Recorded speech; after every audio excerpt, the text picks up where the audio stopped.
I was the only one without a present under the tree, but I didn't cry. Not this time.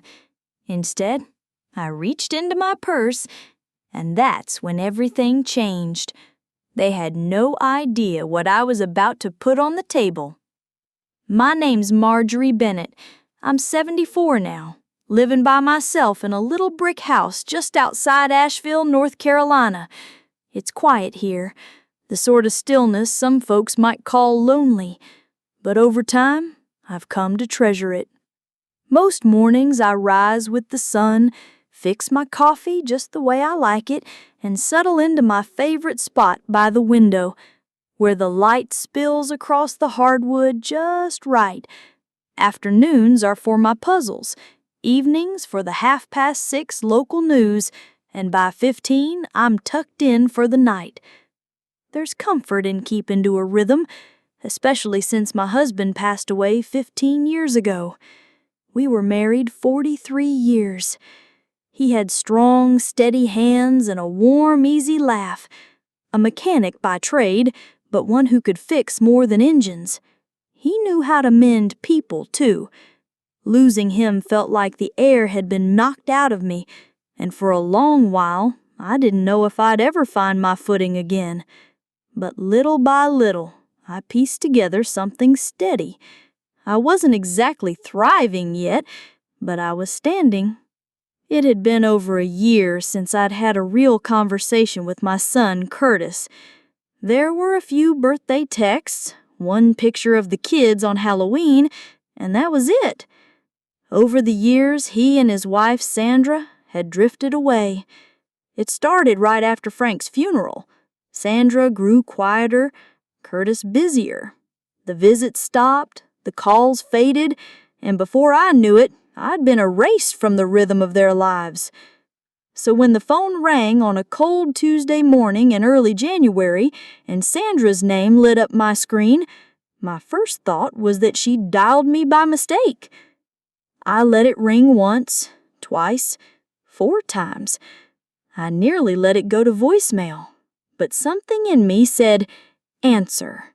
"Hello?" "I'm Marjorie." Sandra's voice came through, a shade too cheerful. "It's Sandra." I blinked. "I know." She gave a light laugh as if I'd cracked a joke. "This is a little out of the blue, but Curtis and I were talking, and we'd like to invite you to Charleston for Christmas. The kids will be there. Everyone will be."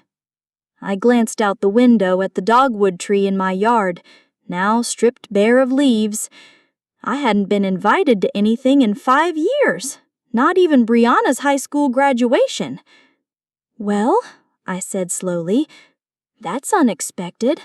I know," she rushed, "but the kids have been asking about you, and Curtis thought, well, it's time." "Time for what?" I didn't say it out loud. I just sat there, the phone warm against my ear, my heart doing something I couldn't quite name. "It's been too long," she added. "We'd love to have you." I heard a dog bark in the background, likely their Labradoodle Mochi, the one I'd never met. "I'll think about it," I told her. "Okay, sure," she replied. "We'd love to see you." After we hung up, I just stared at the phone. Sandra had always been polite in that surface-level way, but there was a wall behind her words I could never get past. And Curtis? He didn't challenge it. He simply faded with her. The last time I'd seen them was Christmas Eve 5 years ago. I'd baked 3 pies and brought gifts for everyone. I still remember Sandra leaning toward Curtis, whispering something while I talked, as though I wasn't even in the room. They passed out presents one by one, skipping over my name entirely. No one noticed, not Curtis, not the kids. The next morning, I left without a word. That was the day I stopped calling. It hurt, but I'd grown tired of forcing myself into places I wasn't welcome. And now, here they were, asking me back to the table. I rose from my seat by the window, walked to the kitchen and made myself another cup of tea. stirring it slowly. That old ache stirred inside me, the one that whispered, "Why wasn't I enough?" But another voice answered, steadier this time, "They don't know what I've been doing these last few years." I took a deep breath, picked up the phone, and sent Sandra a text. "I'll come." Then I set my cup down, went to my bedroom, and opened the bottom drawer of my nightstand. Inside lay a thick envelope, sealed and stamped. The title read, Q4 Performance Report, Second Wind Collective LLC. They didn't know who I'd become, but they were about to find out. After Frank died, I'd done my best to hold on to the family threads. Sunday dinners, holidays, birthdays, I called, I cooked, I offered to babysit. When the kids were little, I showed up with pies, with cards, with little things meant to say, "I still want to be part of your life." At first, they let me come around, but something in the air had shifted. Sandra was never openly rude, but she had a knack for making me feel small. If I told a story, she'd correct a detail or cut me off with a practiced laugh.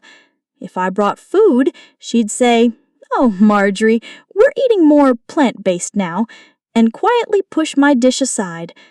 The kids would barely look up from their tablets long enough to mumble hello. And Curtis? He didn't say much at all, just kept things smooth. I don't believe he set out to hurt me, but his silence did. I remember one Sunday dinner in particular. Sandra was showing off their new espresso machine, shiny, full of knobs and lights. She made everyone a cup except me. Then she looked at me and said, "You probably just want tea, right?" I smiled and said yes, but the message was clear. I wasn't part of them. Little slights like that piled up. When I suggested a family beach day, she said the kids were too busy. When I offered to help Brianna with college prep, she told me they already had a counselor. Always some reason to keep me at arm's length. Still, I loved Curtis. I love him even now. He's my only child. I remember him as a baby sleeping on my chest. I remember the tears in his eyes the day he left for college. But when he came back, he was different. Quieter around me, more guarded. He'd glance at Sandra before answering, like he was waiting for a signal. I saw it, but I kept quiet. I didn't want to push him farther away. And then came my 70th birthday. I never expected a party or anything fancy, but I did figure I might get something. A phone call, a card, maybe one of the grandkids would FaceTime me. I waited all day. Nothing came, not even a text. I checked the mailbox 4 times, and by 6:30, it was still empty. That's when I finally let it sink in. They'd forgotten. Or maybe they hadn't exactly forgotten. Maybe they just didn't think it mattered. I made myself a cup of tea, sat down by the window, and cried harder than I had in years. It wasn't about wanting gifts or cake. It was about realizing, deep down, that I wasn't really part of their lives anymore. I'd become an extra, just a background character in their story. That night, something in me shifted. I stopped reaching out, and in the strange quiet that followed, I found space to breathe. With all that empty time, I started looking for something, anything that made me feel like me again. I wasn't ready to just sit and wait for life to be over. I still had ideas, energy, and a bit of savings tucked away. I'd always loved writing. Years ago, I kept a journal. I devoured magazines and watched interviews with older women doing fascinating things. I thought, if they can do it, why not me? I started small, free YouTube tutorials. I learned how to set up an email list, use Canva, and write blog posts that could actually get traffic. At first, the internet felt overwhelming, but I kept a spiral notebook filled with notes. 1 hour of learning a day turned into 2. Then I found a course for older adults starting small businesses. It was only $29. I signed up, watched every video 4 times, pausing, rewinding, scribbling notes. It felt good to learn again, to feel like I still had something worth sharing. Before long, I had a name for my little blog, Second Wind Stories. I wrote about what I knew: grief, aging, being overlooked, starting over. I added recipes, budget tips, and small ways to bring joy into quiet days. I wrote straight from the heart. At first, 15 people read it, then 70, then 600. They left comments. "You wrote exactly what I feel," one woman said after losing her husband. That comment stayed with me. I learned how to sell printable journals, then ebooks. One was about navigating widowhood, and it sold far more than I ever dreamed. I'll never forget the first week I made $450. I didn't tell anyone, not even Brianna. It felt like my secret world, a place where I mattered, where I wasn't invisible. Every time I thought about calling Curtis to share, something stopped me. Maybe it was pride. Maybe it was self-protection. I didn't want my little world judged or taken apart like so many other things I'd tried to share. So I kept building quietly, steadily. And now, years after that For God 1571st birthday, I see it for what it was: the best gift I could have received. It lit a fire I didn't know I still had. I hadn't planned on telling them anything this Christmas, but when I thought of that empty space under the tree, I felt it was time. If you've ever shown up for people who never showed up for you, you'll understand. And if you haven't, ask yourself why we keep waiting for those who've already closed the door. After I stopped expecting birthday cards and holiday invites, my thoughts shifted about how I spent my time. I still missed Frank every day, but I couldn't keep just sitting by the window, watching life move past me. Frank's life insurance was still mostly untouched in savings. I lived on Social Security and a small pension from his shop. Bills were manageable, meals were simple, and I avoided expensive trips. But after that 71st birthday, I decided to use a little of that money for me. Not a cruise, not clothes. I bought a laptop. Brand new, not a hand-me-down. I remember standing in the electronics aisle, unsure, then choosing a model with good reviews and a backlit keyboard. If I was going to learn something new, I wanted the right tools. That night, I signed up for a free email account and searched how to start a blog.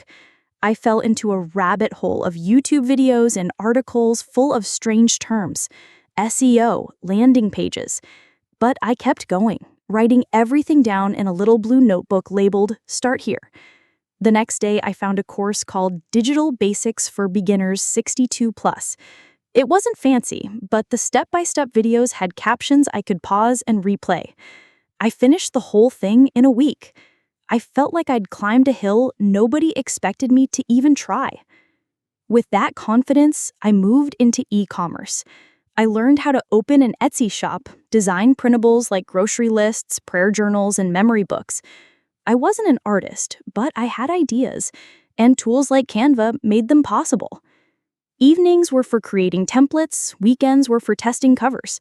Slowly, it came together. The blog name, Second Wind Stories, came to me while sweeping the kitchen one afternoon. It wasn't a restart. It was a fresh breath after a hard stretch. I bought the domain, used a budget website builder, and posted my first piece, What No One Tells You About Turning 70. It got 15 views, then 25. A few days later, a woman named Eileen left a comment. "This is exactly how I feel. Thank you for putting it into words." I stared at that comment like it was gold. Someone was listening. I joined a Facebook group for women over 70 starting online businesses. Wise Women Build. No fake hype, just real women figuring it out together. We swapped tips, encouraged one another, and asked questions without fear of sounding silly.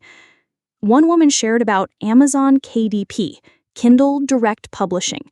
She wrote short guides and journals, published them herself, and earned money each month. I followed her steps and created a short ebook called After the Funeral, Finding Yourself Again.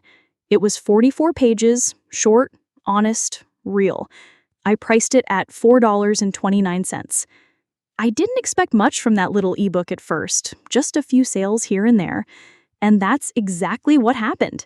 In the beginning, a handful each week. Then one day, someone shared it in a grief support group. Suddenly, my inbox was filling with messages from women in Kansas, Ohio, even as far as British Columbia. Within 4 months, over 2,400 copies had sold. Every week, I learned something new: how to write better descriptions, how to use hashtags, how to build an email list. It wasn't magic, it was work, but the kind of work I cared about. I added a small shop to my blog, selling printable journal pages, grief trackers, daily reflection prompts, and quiet time guides. I kept my prices reasonable. The women who bought from me weren't rolling in money. They were like me, just looking for something honest and real. By the time I turned 73, I launched a paid newsletter for $6 a month. I called it Tea Letters. Every Friday, I sent a short piece, part story, part encouragement, part advice. I wrote about loneliness, purpose, memory, self-worth, the kinds of things no one talks about much once you're older. That first month, 40 women signed up. Then it grew to 70, then 125 won. One evening, I checked my dashboard and saw the number. Monthly earnings, $1,236. I just sat there, staring. Not because it was a fortune, but because I'd built it from nothing, on my own, quietly. I didn't tell Curtis, not tell Sandra, not because I was hiding it, but because I knew they wouldn't see it for what it was. They'd shrink it down or pick it apart like so many other things I'd tried to share. So I kept building quietly, steadily. And now, years after that forgot 1571st birthday, I see it for what it was, the best gift I could have received. It lit a fire I didn't know I still had. I hadn't planned on telling them anything this Christmas, but when I thought of that empty space under the tree, I felt it was time. If you've ever shown up for people who never showed up for you, you'll understand. And if you haven't, ask yourself why we keep waiting for those who've already closed the door. After I stopped expecting birthday cards and holiday invites, my thoughts shifted about how I spent my time. I still missed Frank every day, but I couldn't keep just sitting by the window, watching life move past me. Frank's life insurance was still mostly untouched in savings. I lived on Social Security and a small pension from his shop. Bills were manageable, meals were simple, and I avoided expensive trips. But after that 71st birthday, I decided to use a little of that money for me. Not a cruise, not clothes. I bought a laptop. Brand new, not a hand-me-down. I remember standing in the electronics aisle, unsure, then choosing a model with good reviews and a backlit keyboard. If I was going to learn something new, I wanted the right tools. That night, I signed up for a free email account and searched how to start a blog. I fell into a rabbit hole of YouTube videos and articles full of strange terms, SEO, landing pages. But I kept going, writing everything down in a little blue notebook labeled Start Here. The next day, I found a course called Digital Basics for Beginners 62+. It wasn't fancy, but the step-by-step videos had captions I could pause and replay. I finished the whole thing in a week. I felt like I'd climbed a hill nobody expected me to even try. With that confidence, I moved into e-commerce. I learned how to open an Etsy shop, design printables like grocery lists, prayer journals, and memory books. I wasn't an artist, but I had ideas, and tools like Canva made them possible. Evenings were for creating templates, weekends were for testing covers. Slowly, it came together. The blog name, Second Wind Stories, came to me while sweeping the kitchen one afternoon. It wasn't a restart, it was a fresh breath after a hard stretch. I bought the domain, used a budget website builder, and posted my first piece, What No One Tells You About Turning 70. It got 15 views, then 25. A few days later, a woman named Eileen left a comment. This is exactly how I feel. Thank you for putting it into words. I stared at that comment like it was gold. Someone was listening. I joined a Facebook group for women over 70 starting online businesses, Wise Women Build. No fake hype, just real women figuring it out together. We swapped tips, encouraged one another, and asked questions without fear of sounding silly. One woman shared about Amazon KDP, Kindle Direct Publishing. She wrote short guides and journals, published them herself, and earned money each month. I followed her steps and created a short ebook called After the Funeral, Finding Yourself Again. It was 44 pages, short, honest, real. I priced it at $4.29. I didn't expect much from that little ebook at first, just a few sales here and there. And that's exactly what happened in the beginning, a handful each week. Then one day, someone shared it in a grief support group. Suddenly, my inbox was filling with messages from women in Kansas, Ohio, even as far as British Columbia. Within 4 months, over 2,400 copies had sold. Every week, I learned something new: how to write better descriptions, how to use hashtags, how to build an email list. It wasn't magic, it was work, but the kind of work I cared about. I added a small shop to my blog, selling printable journal pages, grief trackers, daily reflection prompts, and quiet time guides. I kept my prices reasonable. The women who bought from me weren't rolling in money. They were like me, just looking for something honest and real. By the time I turned 73, I launched a paid newsletter for $6 a month. I called it Tea Letter. Every Friday, I sent a short piece, part story, part encouragement, part advice. I wrote about loneliness, purpose, memory, self-worth, the kinds of things no one talks about much once you're older. That first month, 40 women signed up. Then it grew to 70, then 100, 225. One evening, I checked my dashboard and saw the number. Monthly earnings, $1,236. I just sat there, staring. Not because it was a fortune, but because I'd built it from nothing, on my own, quietly. I didn't tell Curtis, I didn't tell Sandra, not because I was hiding it, but because I knew they wouldn't see it for what it was.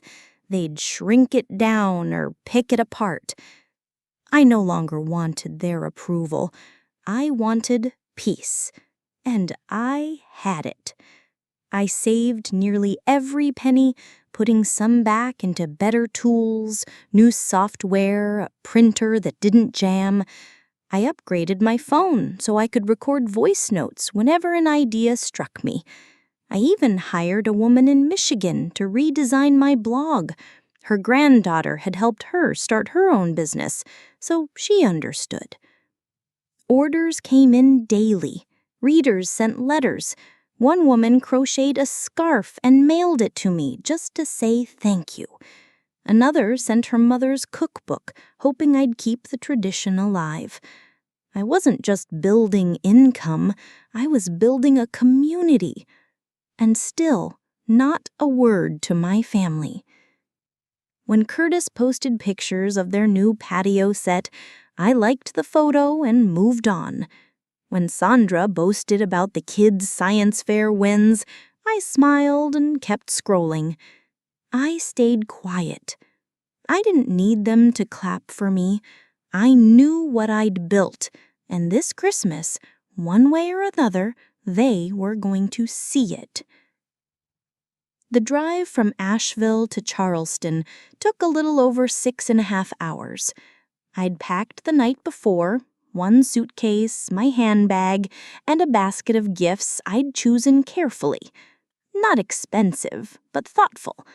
A scented candle for Brianna, a leather-bound notebook for Curtis, and a kitchen set for Sandra in the exact colors I'd seen in her Instagram post.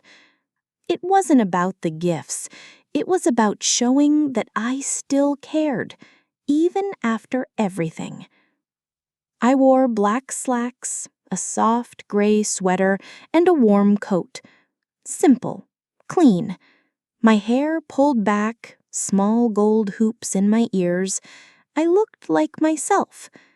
When I pulled up to their house, I stayed in the car for a few minutes. The place was bigger than I remembered. White brick, sharp black shutters, 2 shiny SUVs in the driveway. One still had dealer plates. I took a breath and rang the bell. Sandra answered, her smile not quite reaching her eyes. "Marjorie," she said, stretching my name like taffy, "you made it." She leaned in for a quick hug that barely brushed me, her perfume sharp and citrusy. She stepped aside, waving me in as though I were a guest, not family. Inside it smelled of pine and cinnamon.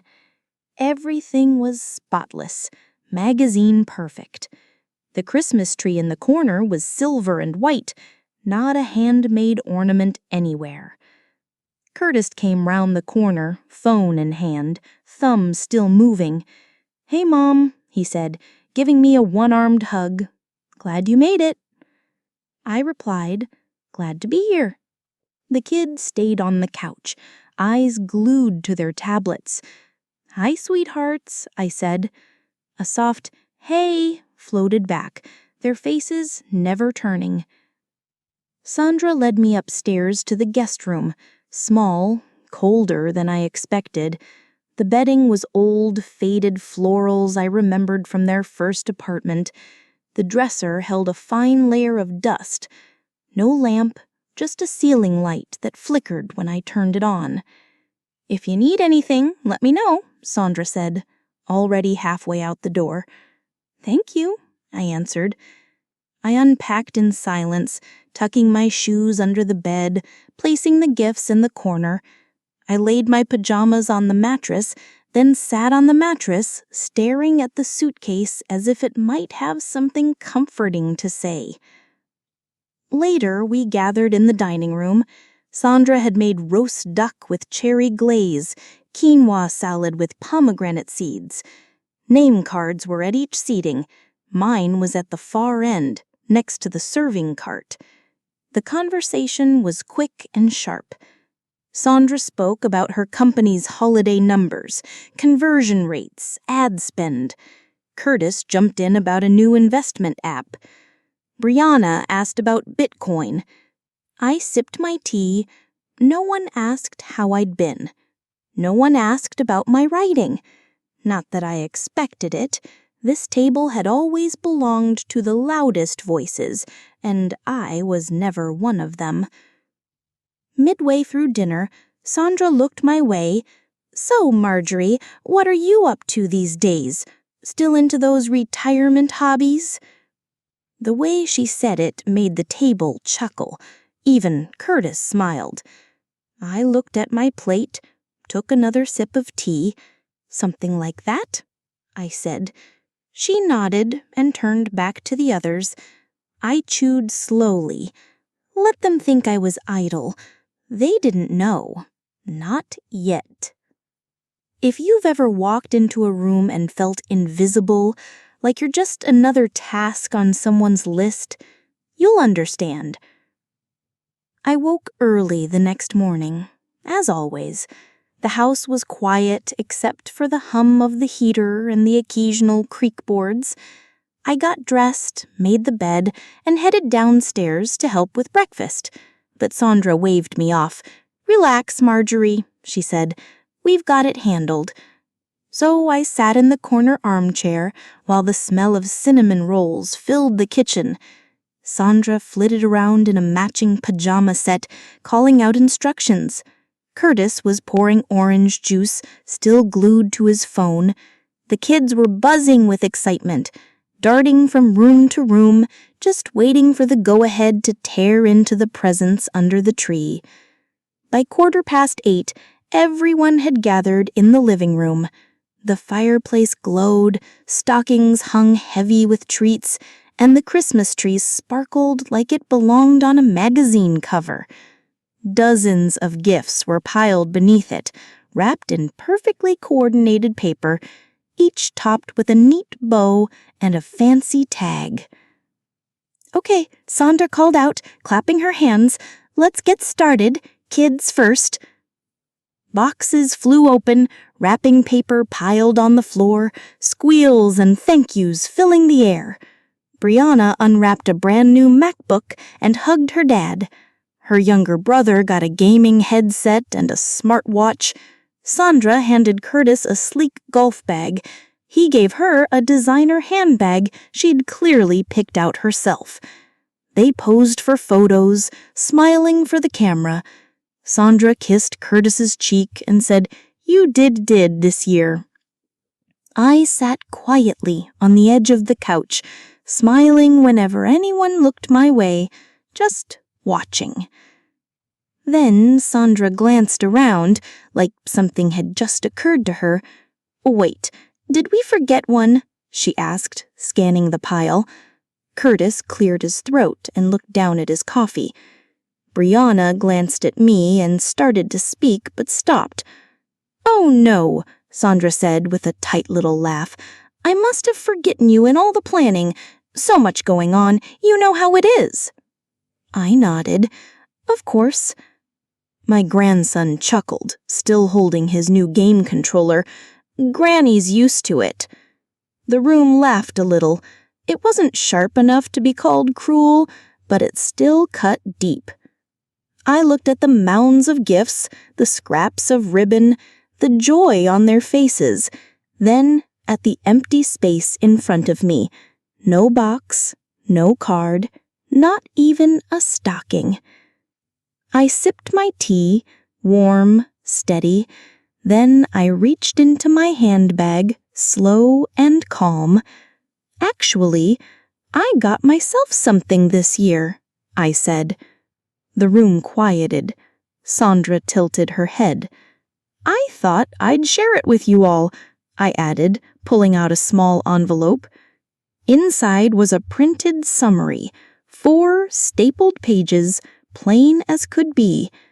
I set it gently on the coffee table and looked up. "You know that little blog I started a while back? Well, it's turned into something." No one moved.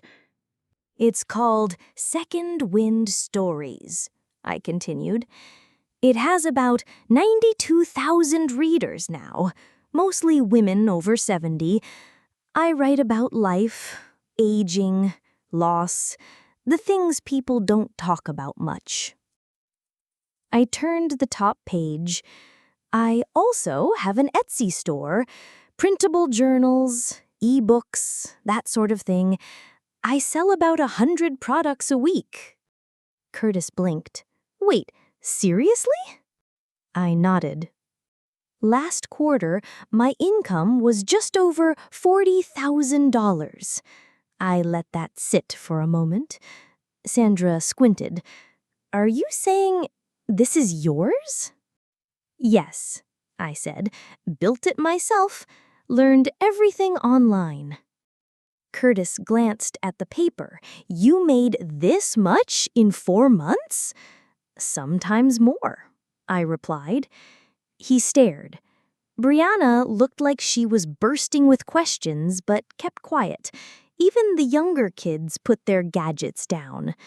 Sandra crossed her arms. "And you never told us?" "You never asked," I said. The room fell silent. No laughter now, no smiles.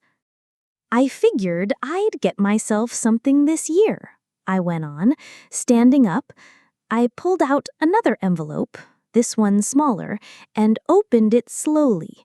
Inside was a silver key. "What's that?" Curtis asked. "A key to my new condo, 2-bedroom, downtown Asheville. I closed last week." Curtis's eyes widened. Sandra's mouth parted slightly, but nothing came out. "It's near the farmer's market, close to the co-op and the walking trails. Good natural light." I sat back down. No one spoke. I looked around at the heaps of wrapping paper, the shiny new gifts, the stunned faces, and I smiled, just a little. They still think I'm idle, I thought. Not anymore. The quiet lingered, the rare kind that settles in a house full of kids. Sandra stood with her arms folded, as still as stone.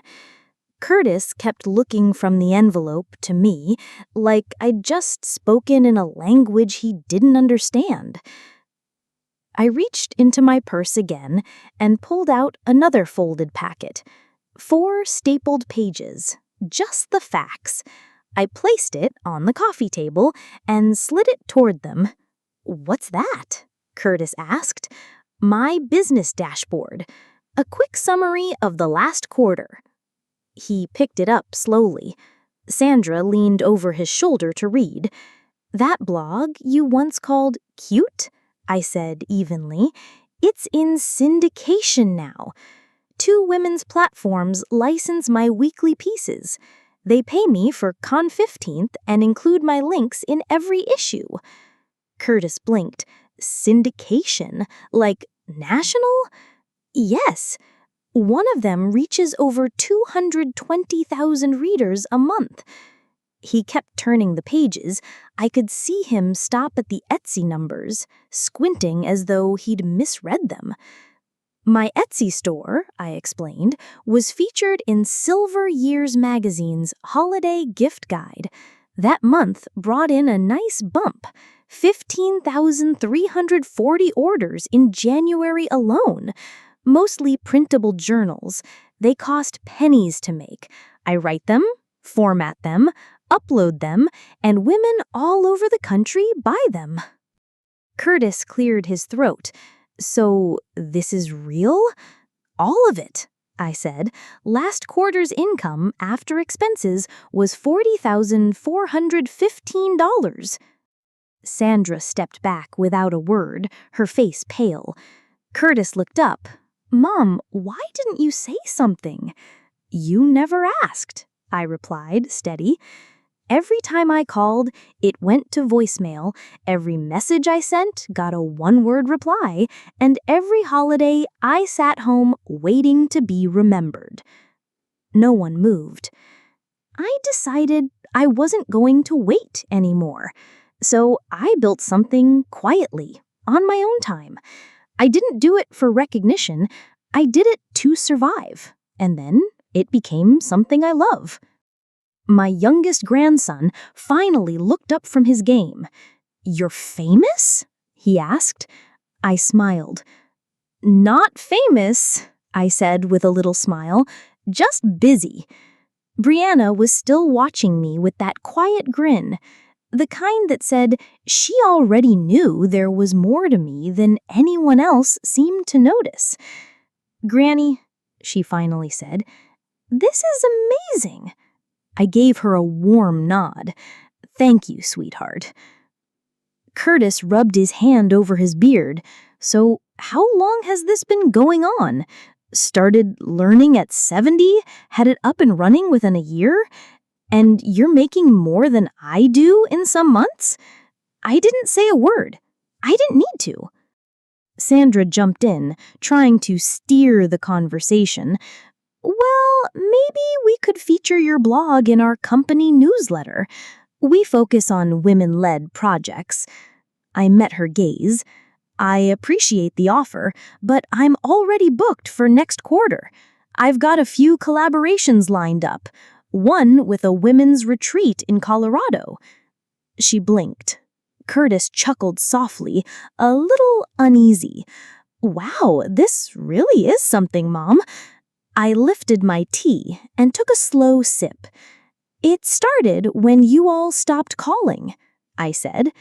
"That silence gave me time, and that time turned into this." No one laughed. No one changed the subject. They just sat with it. Brianna leaned forward. "Do you think I could intern with you next summer? I've been looking into digital design and Con 15th writing." My heart warmed instantly. I'd love that. Sandra's lips parted like she might object, but she closed her mouth again. Curtis glanced down at the packet on the table, flipping it once more. You've really built something, Mom. Yes, I nodded. I have. The rest of the morning moved slower. The air felt different, heavier, but clearer. We finished breakfast without much talk. Wrapping paper was bagged up, the younger kids vanished to their rooms, and Brianna stayed close, helping me with the dishes, sneaking glances at the envelope like it might disappear if she looked away. I settled back into my chair with fresh tea. Curtis and Sandra sat across from me. The mood wasn't tense anymore, but there was a shift I could feel. Then Sandra spoke, her voice lighter than before. You know, Marjorie, what you've built is really impressive. Truly. Thank you, I said. I mean, building something like this at your age? It's rare, inspiring. I raised my eyebrow but stayed quiet. Curtis leaned forward. Mom, maybe you could teach Sandra how you did it. She's been looking into something flexible she can do from home now that the kids are older. Sandra gave that polite little smile of hers. I've been thinking about starting a blog or maybe a digital product line. We could even expand what you've already created. Make it a family brand. Curtis nodded. Yeah, we could scale it, add more products, market it big. With our connections and your base, it could really take off. I looked from one to the other. Yesterday, they barely met my eyes. Today, they couldn't look away. I set my tea down and folded my hands. No, thank you. Sandra blinked. Sorry? I said no. I'm not interested in a partnership. Curtis frowned. Why not? We're just trying to help. I leaned back. Let me explain something. For years, I called. I showed up. I brought meals, gifts, worked around your schedules. I wanted to be part of your lives. But I was treated like an obligation, like someone to manage, not someone to welcome. Curtis looked down at his hands. You iced me out, quietly but deliberately. Then came that birthday when no one even remembered. That's when I decided I had two choices. Keep waiting for people who'd moved on without me, or build something of my own. Sandra shifted. But that was years ago. Things change. No, I said, still calm.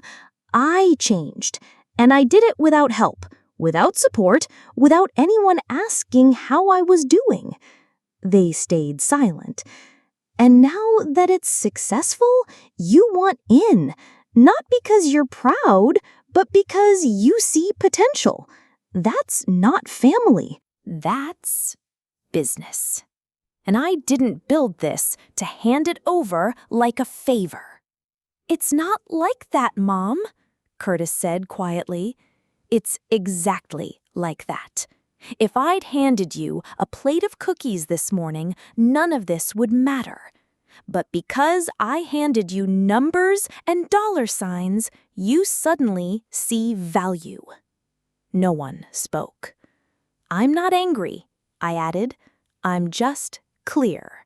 What I've built is mine. It's personal.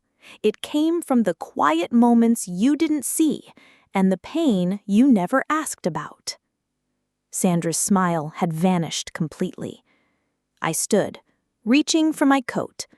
I'm glad you know now, but that doesn't mean you get a piece of it. Curtis opened his mouth, then closed it.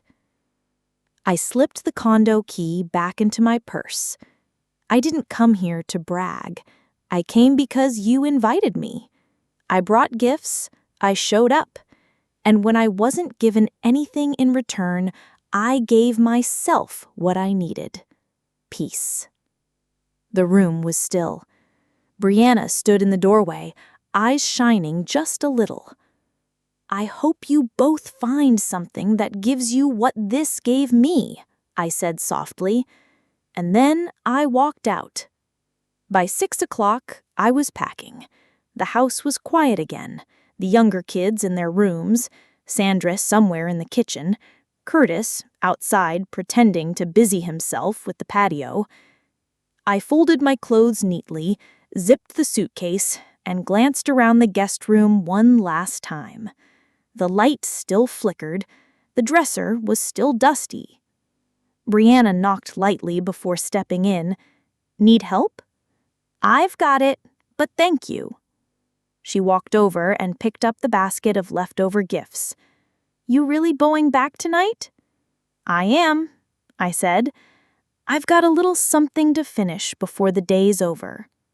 She nodded slowly, then stepped in and hugged me. Not the quick kind, but a real hug.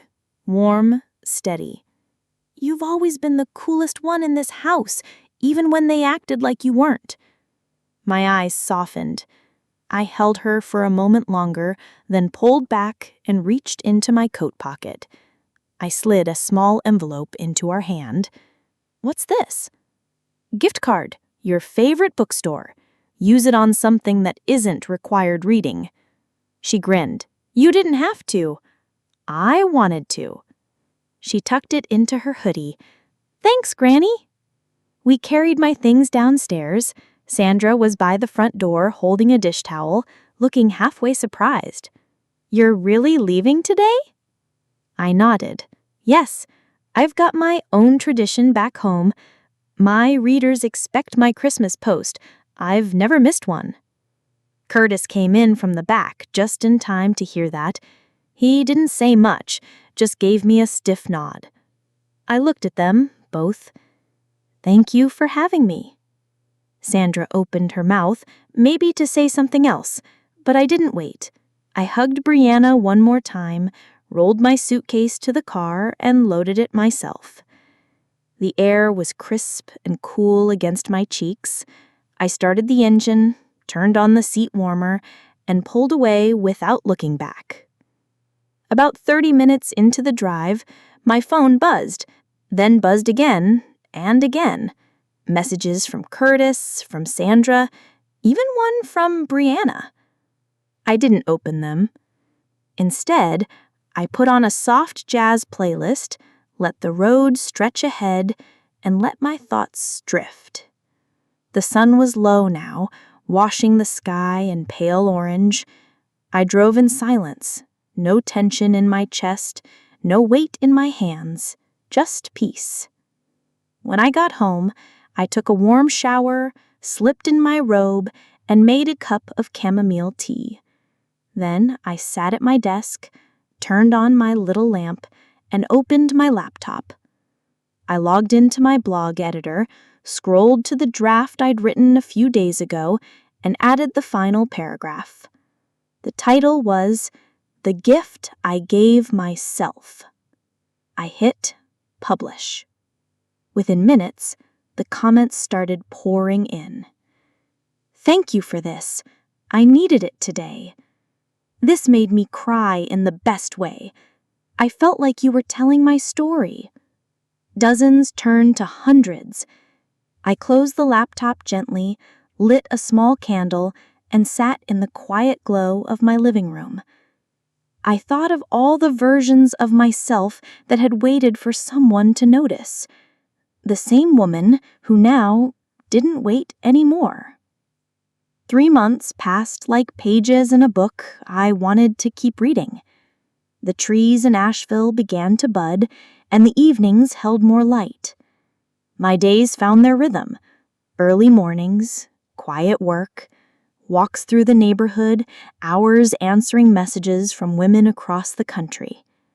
That Christmas Eve post had taken on a life of its own, shared thousands of times, quoted in newsletters I'd never even subscribed to. One morning, an email landed from a producer at a podcast I loved, The Second Start. They shared stories of people over 70 starting new businesses or creative projects. She asked if I'd come on and talk about second win stories and how it all began. I said yes. The host called me from a studio in Boston. We talked nearly an hour about being forgotten, finding purpose again, and what advice I'd give other women starting late. You don't need permission to begin. You just need space, and maybe a little stubbornness. When the episode aired, my inbox flooded, not with praise, but with connection. Real women telling me their truths, their regrets, their ideas. I replied to every single one. A few weeks later, Brianna came for spring break. She arrived with a duffel bag, a laptop, and a big smile. She said she wanted to learn how I built the newsletter, how I organized product launches, how I managed customer support. She wasn't here to play pretend. She was serious.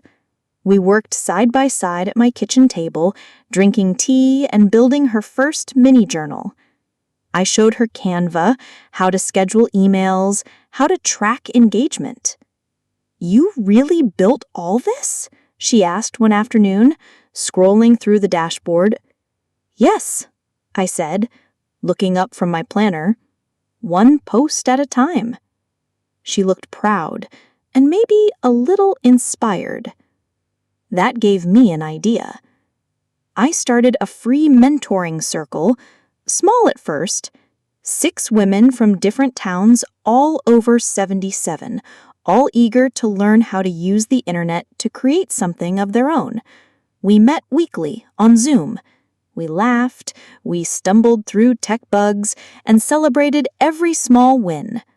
One woman launched a poetry blog, another started an online baking club, one just wanted to learn how to send a group email, and she did.